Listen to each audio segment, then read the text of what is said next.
ሰፊ ልቡና የሚገኘው ከመፈተን ተፈትኖ የማያውቅ ሰው አትንኩኝ ባይ ነው። ከሰው ጋር መኖር የማይችል። ስለዚህ እግዚአብሔር ከመከራ የተነሳ አሰፋልኝ ያለ ቅዱስ ዳዊት ለዚህ መከራ ትዕግስትን እንዲያደርግ ትዕግስትን ተስፋን እንዲያደርግ እናውቃለን። ተስፋ ደግሞ አያሳፍርም ይላል ቅዱስ ጳውሎስ። መከራ ትዕግስትን ያደርጋል። ትዕግስት እንድናገኝ ብርቱ እንድንሆን የሰው ልጅ እንዳትክልት ነው።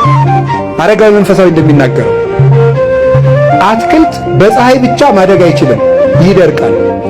በዝናብ ብቻ ማደግ አይችልም፣ ሽባ ይሆናል። ስለዚህ ዝናቡ ያበቅልና ያሳድገዋል፣ ፀሐዩ ያበስለውና እንዲያፈራ ያደርጋል። ስለዚህ ሐሩሩን መከራ አድርጉት፣ ዝናቡን ደግሞ የእግዚአብሔር ቸርነት ነው። ሰው ሁልጊዜ ቸርነቱን ብቻ ቢያደርግለት መከራ ሳይመጣበት ብቻ ቢጠብቀው የሰው ልጅ ልፍስፍስ ይሆናል፣ ሰነፍ ይሆናል። ዝም ብሎ መከራ ብቻ ቢመጣ ደግሞ ተስፋ ይቆርጣል። ስለዚህ እግዚአብሔር ምን ያደርጋል? ሰው አትክልት ነውና አትክልቱን ለማሳደግ ከመከራውም ጥቂት ጥበቃውንም ሳያቋርጥ ሁለቱንም እንዲፈራረቁ ያደርጋል። ክረምትና በጋን አላቋርጥም ብሎ ለኖህ የነገረው ይሄን ነው።